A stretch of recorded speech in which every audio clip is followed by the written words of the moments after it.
Welcome to the Creating Powerful Impact podcast, where we look at behind the scenes of why and how leaders are making an impact and how you can too. I'm Shay Wheat, the founder and CEO of Grace and Ease Productions and the host of Creating Powerful Impact podcast.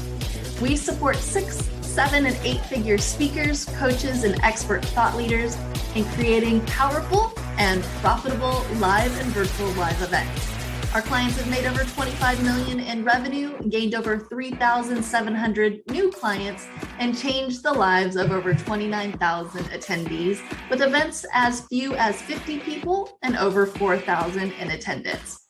So stick around to the end of the show where we'll reveal how you can be a next guest in just 15 to 20 minutes. Let's go. All right. Welcome to another episode of Creating Powerful Impact. I have a super fun guest with me today, and it's very great timing because this person talks about and is an expert in something that we all really need to be looking at when it comes to our businesses. So Jasmine Jonte helps experts turn their brain dumps into world-class programs. Her done-for-you course creation agency takes care of everything. Thank God. From like the big picture promise down to the last worksheet download. And they're really on a mission to make learning simple and fun for 10 million students while saving hundreds of hours for every course creator they partner with. Please help me welcome to the Creating Powerful Impact stage, Jasmine Jonte. Hey, Jasmine. Hey, thanks for having me. It's fun to be here. I'm excited because, we work with a lot of amazing speakers and coaches and experts and thought leaders, and all of them have programs, right? Everybody has some type of offer. And one of the best ways to do that is to create a course.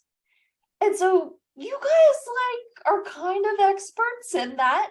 And I love the bit that you go, we can take everything off of their plate. Because if I know anything, it's, as your 6 figures, multiple 6 figures, 7 figures and beyond, when you're wanting to create a new course or an adjustment to a course, the biggest thing you have is your time. Mm-hmm. And that can take up so many hours. I know when I did it, Oh my God, it was painful. Mm-hmm. So I definitely want to make sure that we, touch on a couple of those topics of, what are some of the mistakes and how do you design it and how do you make it so it's actually engaging and your clients will actually utilize it. But before we dive into all the nitty gritty things, I would love for you to, share if there's anything else about you and how you're creating impact in the world today. Yeah, I think it's important to note, I started my career teaching. I taught in the lowest performing school in the country, which was in Detroit, Michigan at the time. I taught for 4 years. And that's really where the mission comes from, is because I know how much power online education, how powerful it can be, and how much it can just open up doors for so many people on so many different levels. And the truth is, most of it out there is not very good. And it sucks because the industry gets such a bad rap now. And it's really good-hearted people trying to help other people. But the truth is they know something, but they don't know how to teach. Yes. And so we're bridging that gap by helping experts learn how to really teach what they know and not just know what they know. Mm-hmm. And it's really pulling it out of them, right? Yes. It's I know how to do what it is I do, and that's why I'm an expert in what it is that I do. But when you actually have to then try and communicate it to somebody else, it's a different part of your brain that you have to utilize. Mm-hmm. Yes. And when we're one-on-one with someone, or when we're, looking into the faces of an audience at a keynote, or even when we're doing group training, right? If we're on a group Q&A call, we can use that feedback from them and we can have them understand using questions. But when you're teaching to a screen and hoping the person on the other end gets it, there's another level of, there's a different skill set that's required than just, okay, you know, I have these 100 files in my brain and I'm based on talking to someone one-on-one, I know which one to pull out. But when you have to say, okay, out of these 100 files, what are the 15 that 80% of the people who need this course are going to need? And then how do I put that in the right order? It's just a completely different skill set. Yeah. So, yeah. Well, and you're true, you know, it's like when you're doing an event, whether it's a virtual in person, you know, I'm sorry, virtual live or an in-person event, you can see their faces. And if they're making that like turning their head and like question mark face, you can go, okay, that didn't land. But if you're trying to then go and package it together as a part of like a module and you're not teaching it live, and it's just like all together as a course, or, you know, like an 8-week, 6-week course, something that is not a part of you, a lower ticket offer, then yeah, you need somebody like yourself to go, that's great. And let's do this to make it more engaging. So what is it that you actually see are some of the biggest mistakes that course creators make? One of the one that comes to mind most often is not making things actionable. Oh, right. It's the idea that knowledge is power, but that's not, you know, we've all heard knowledge is potential power, and you turn it into power with an action step. So you teach something and then you tell them, here's what you need to go do. And that's how they understand it. And that's their journey. But as a course creator, you want to start with what's the action step. So when you're thinking about your course outline, right, it's like, I want to teach this and I want to teach this and I want to teach this and I want to teach this. Great. What are you going to have them do with that information? It could be as simple as, especially in like the kind of life coaching world, a journaling exercise. But if you're teaching how to start a podcast, it's go use this template to create your cover art, right? So it's how actionable can you really make it, and how convenient can you make their action? That's the number one mistake. People are thinking, but I'm giving them so much value, I'm giving them so much knowledge, but it's not actually valuable. Which is number two. Big mistake number two is really long form content, right? We're now in the age of TikTok and Instagram Reels. People want 7-minute videos. They don't want to hear your group coaching recorded call that's an hour long that you filmed 2 years ago. It's not valuable anymore. So making things really short, succinct, to the point. Now there's different levels to this, right? Like there's some programs for Gen Z coming out, which are, it's like a workbook. And in the corner, there's a QR code. And if you scan the QR code, it takes you to a TikTok video. That's the video. What? Yes. So there's like this short end of the stick, right? Where it's like they want really, really tight, short, entertaining content. And then we're also working on a program right now. It's an investing program for people in their 60s. And those pieces of content are 25 and 30 minutes on CD. They don't even want the online portal. Okay. So it really, like, this is kind of, I think of like the two ends of the spectrum. So you have to know, like, where does your ideal client sit on that spectrum, and then create the right length of content for that client. That's another big mistake I'm seeing right now. Yeah. Well, and it makes sense, right? It's knowing your audience. We call it like mining for gold, and asking questions, and what are the demographics, and where do they hang out, and how do they utilize the information? Are they somebody that's on Facebook? Are they somebody that's on TikTok? Are they somebody that's on LinkedIn? Totally different types of people based on just a social media platform, right? But then you're talking about how do you actually get them the information in their hands to then actually take action. So they have a CTA, a call to action, that is moving them forward. Otherwise, it just becomes shelf help, right? Yep.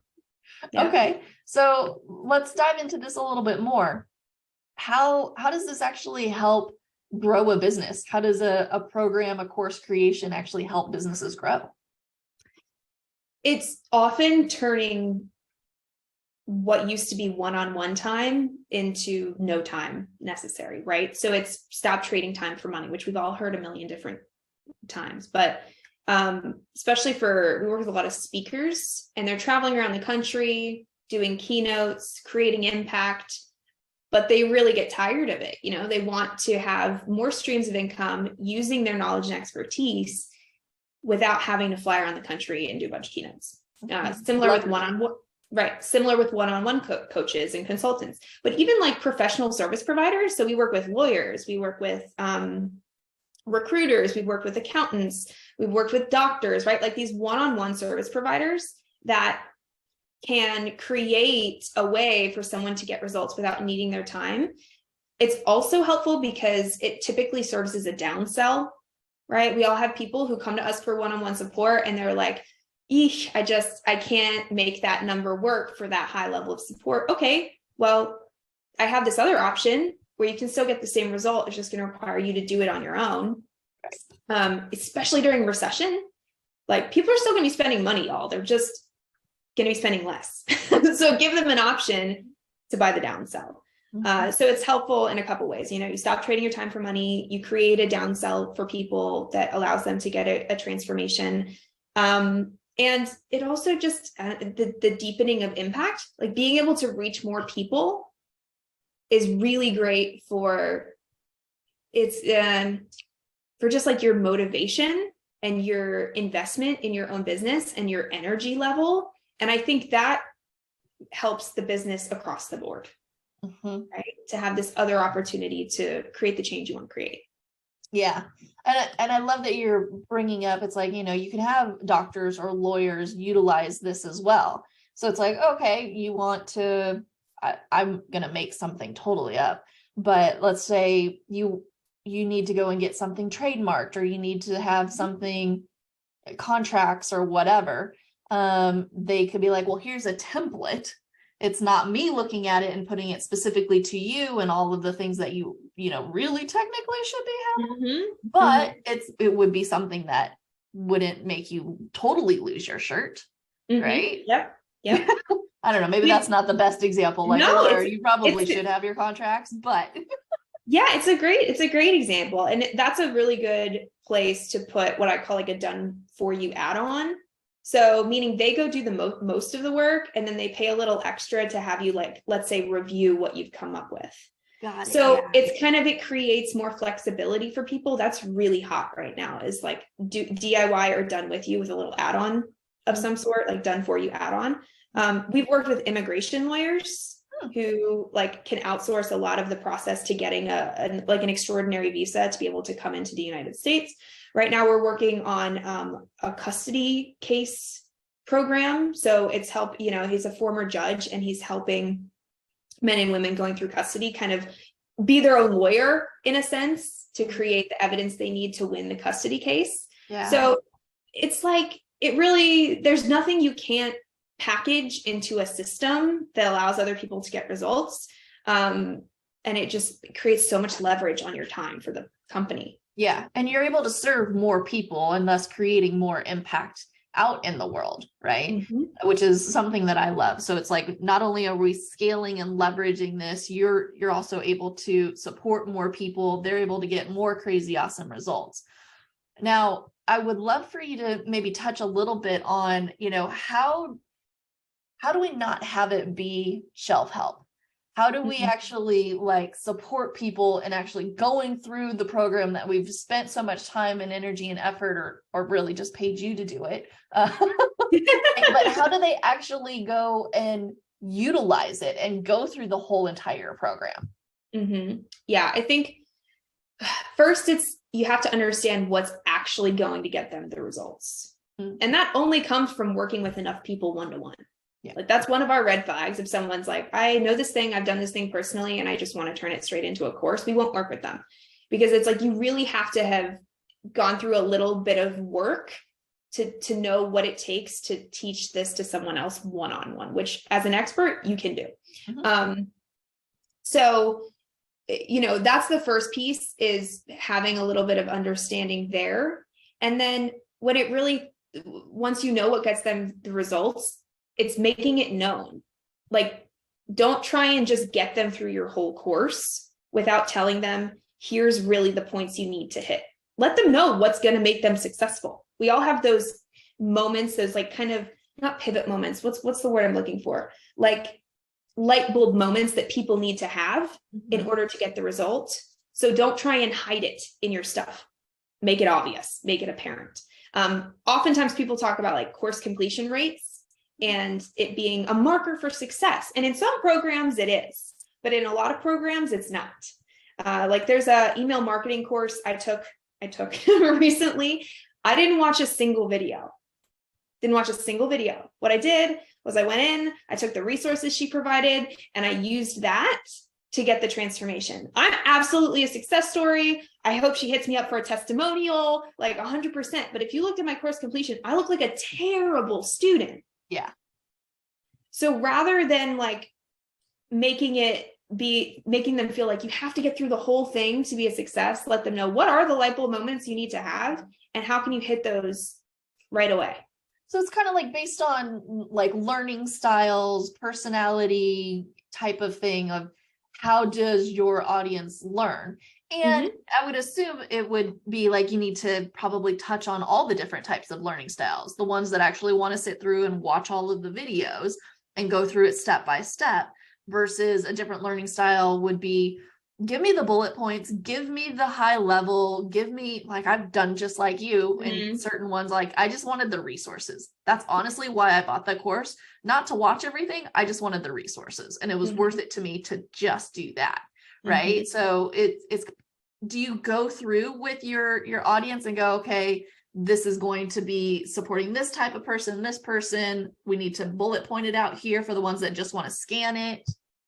Yeah, it's offering those options so that they can go through and choose how they want to use the content. Even like if you're a podcaster, for example, and you have a really great podcast following, well, you can create a private podcast feed using the videos from your program.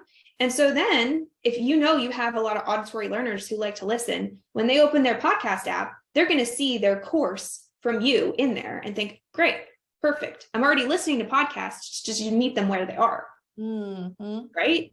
Yeah. And like there's even things like if you want to increase your course completion rates, send ads. If you're running Facebook, Instagram, YouTube, whatever your ads are, send ads to your list of buyers to remind them that they have a course. Like there's all of these tricky ways where you can just like meet them where they are to increase consumption, and then also meet them where they are in terms of their learning styles so that they can choose how they want to learn. Sometimes we like teach about learning styles inside of a program so that they can use that knowledge, that newfound knowledge about themselves to take them through the program. It's a pretty advanced strategy, but even like we've used things like Myers-Briggs, helping them understand their human design, helping them understand just their own personality in a way that helps them take the course better. But most adults, like they kind of know what they need to do to get the result. So providing them the option so that they can is the easiest, most effective, low barrier to entry way to just get them to get the results. I love that. Yeah. Is there any, like, what's the best way to kind of start thinking about it or creating an outline or, your curriculum? Is there any type of like framework or anything that our audience could go and start writing some notes on and kind of get started? You want to keep the end in mind. It's just reverse engineering. Yeah. Just like an event. Exactly. With the end in mind. Exactly. You just reverse engineer. What's the big result you want them to get? Okay. Now, if I were to chunk that down into big stepping stones, what are each of those stepping stones? Kind of like in events, you have like, this is transformation day. This is foundation day. Like if there's a multi-day event, you have different kind of themes for each day, same kind of thing with your modules. And then you break that down further. And oftentimes it helps people to think in terms of time. How long would it take me to teach this topic? So your course, let's say a signature course is 5 hours. That means you're going to have the next chunk down as modules, which are about an hour a piece. And then the next chunk down is your what we call lessons, which is anywhere between 7 and 20 minutes. Sometimes it's less, sometimes it's more. But if you think of a topic and you're like, wow, I could talk about this for 5 hours, that might be your whole course. Right. So sometimes thinking in time. I'll give you a second way to kind of do this. which often works for big, like visionary people, is just start making sticky notes of everything you want to teach and then map them out on a wall. Like how can you group them and categorize them together? For my more like big picture thinkers, a lot of times that's what they need to do to get organized, is just brain dump it all, and then you try and move it where it needs to go, and find out that, oh, this is actually the same kind of sticky note, this can go underneath this, and lay it out that way. I love that, you know, for the visual learners going, okay, it's all out here, let's brain dump it, it's all out there, now I can move it around. Or you know, have your team take a picture, have your team go, oh, this actually goes here. Oh my gosh, we have so many pictures of sticky notes. We're just like in the Google Drive, there's just folders of pictures of sticky notes. Oh, I love that. That's so fun. So let's do it, kind of change gears a little bit. Let's hear a little bit about your team. So, you know, we like to have a little bit of behind the curtain moments here on the podcast. And it's like, so what's going on with you and your business right now? How are you guys looking to continue to scale and grow? Any challenges that are coming up? Tell us a little bit behind the scenes of what's going on with Jasmine and Co. And that's not your company name, but I just threw that out there. Yeah, well, it is though, because we're in a rebrand. Oh, okay. We're in a rebrand right now. Oh, so that's like probably the biggest thing happening is, we're being branded not under my name. Because it worked for, you know, like it works for a while, and then you get to the point where I'm like, this is just not even true, because there's 7 of us that work in this company every single dang day. And like, to say it's just my name is just, that's just not accurate anymore. It's not aligned either, but it's not accurate. So we're in a rebrand right now. Publicly, it'll roll out in March of this year. And super excited about that. It's like very much like kind of reinvigorated all of us. It's kind of given us a new sense of identity. And I think for the team, it's important because they can feel like they're part of this new, fresh brand that they have a part in. You know? So that's going on, which is really great. We're continuing to refine our process. We're working with AI a lot right now. Oh, yeah. Yeah. So just like learning how to use AI to make the projects even better. We're thinking of AI as like our creative partner, because all like this whole thing is creative work. There is a science to teaching and education for sure. But so much of it is like understanding the vibe and the brand of the expert that we're working with, and making sure that that energy is infused in everything that we do with the project. And so having a partner like AI, so when you're stuck staring at the blank page, you have this robot to go and work with. It's fascinating, and the work is just getting so much better because we have access to tools like that.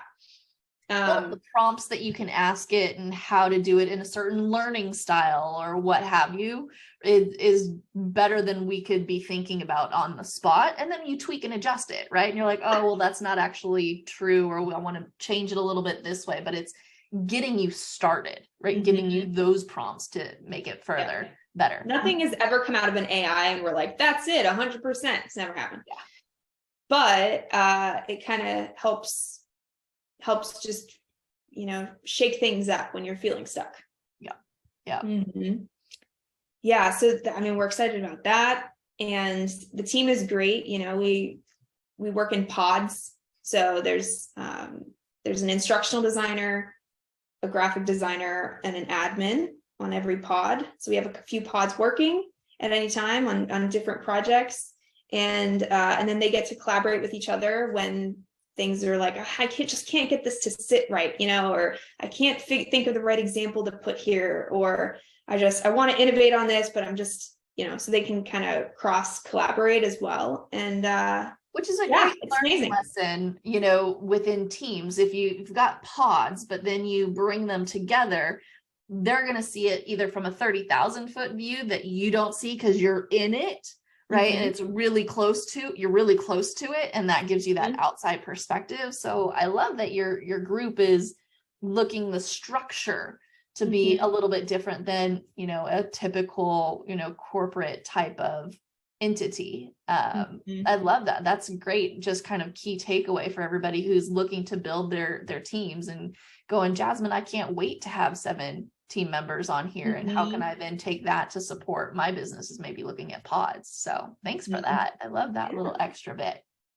So any big plans, like what is this whole next year look like for you? You know, what's the big audacious goal that you're driving towards? I know you've got your mission. Yes, we have our mission for sure. And, you know, 10 million students is not little. It's not little. The second part of the mission, saving 100 hours for every course creator we collaborate with. I mean, that's easy. At least 100 hours easy. You know, our team spends at minimum 100 hours on every project, if not 150, 200. Like, it's just, you know, because you built yours, so you know how much work goes into it. It's a lot. Our course goal for the year is 50 courses. Collaborate on 50 courses this year, 50 programs. It's not always a course, but it's mostly what we're known for. And it's a biggie. Yeah. A biggie. You know, you think, oh, well, 50, that's like what, 4 to 5 a month? But, you know, when you consider is that right? 4 to 5 a month? Yeah. 5 to 6 a month. When you think about it, it's like, yeah, but those projects all take 90 days. So we're working on right now we're working on 10 to 12 courses at a time. And that's a lot of details. So like right now we're doing, like I said, that court custody case one. We're doing a wellness one for women in their 40s. We're doing a wealth one, like wealth habits. We're doing so you think about all these different, they're not ideas. The same thing. It's like, oh, a different brain, a different brain, a different brain. All different brains. Yeah. That's amazing. Well, I'm excited for you. We'll have to, you know, stay in touch and how we're doing on that mission and supporting your clients. That's fantastic. Sadly, we have to start looking at wrapping up. Okay. And I want to, you know, obviously give a resource. I think you have a free gift for our audience. What is it that they can be doing to stay connected to you? And what is the free gift? Our free gift is a guide. It's about 10 strategies to make your course as binge-worthy as Netflix. Ooh, okay. Yes. So pick your favorite Netflix show. Let's make it as enticing as that show, right? So we got our 10 best strategies in there. You can just go to jasminejonte.com/Netflix. And the best place to connect with me on social is either Instagram or LinkedIn. We do a lot of LinkedIn because we work with a lot of speakers, and all the speakers, they're all on LinkedIn. Yep. So those are the 2 places. We just did a training with one of my other clients who's definitely an expert in utilizing LinkedIn. We just did a training on that earlier today, and it, you know, she was dropping things that I was like, oh, I'd never even thought about it on how to connect with people. So if you guys aren't on LinkedIn yet, definitely connect with both of us, and we can connect you with other individuals as well. But the free gift, how to make your course binge worthy as Netflix. One, epic. That's really amazing. The link will definitely be in the show notes, but thinking about, just like we think about events, thinking about your course as binge worthy. You know, how do you keep people with you? How do you get them call to actions and taking action in order for them to get crazy awesome results and support them? And honestly, that's what we all want to do, is just have our clients get crazy awesome results and get out of the pain that they're in. So thank you so much for that gift. I greatly appreciate it. Is there anything that you would like to leave our audience with as we wrap up? I would just say that I always like to say, be kind always, because you never know what someone's going through. And this world of online marketing and business can get kind of crazy. And so just remember, be kind always. Be kind always. Beautiful. Thank you, Jasmine, for being with us on the podcast today. Until next time, have a fantastic rest of your day. Thank you. Thank you so much for listening to the Creating Powerful Impact podcast. If you are a successful coach, speaker, author, or thought leader who would like to be on this program, simply visit creatingpowerfulimpact.com/guest. If you are someone who got something out of this interview, would you please do me a favor and share this episode on social media? Just do a quick screenshot with your phone and text it to a friend or post it on your socials. Also, if you know somebody that would be a great guest, tag them on social media to let them know about the show and include the hashtag creating powerful impact. I love seeing all of your posts and great guest selections. We are regularly putting out new episodes and content. To make sure you don't miss any episodes, go ahead and subscribe. Your thumbs up, ratings, and reviews go a long way to help promote the show, and they really mean a lot to me and my team. Want to know more about us? Head on over to our website, graceandeaseproductions.com, or follow me on LinkedIn, Facebook, or Instagram. Just look for Grace and Ease Productions on your favorite platform. Thanks for listening. We'll see you next time.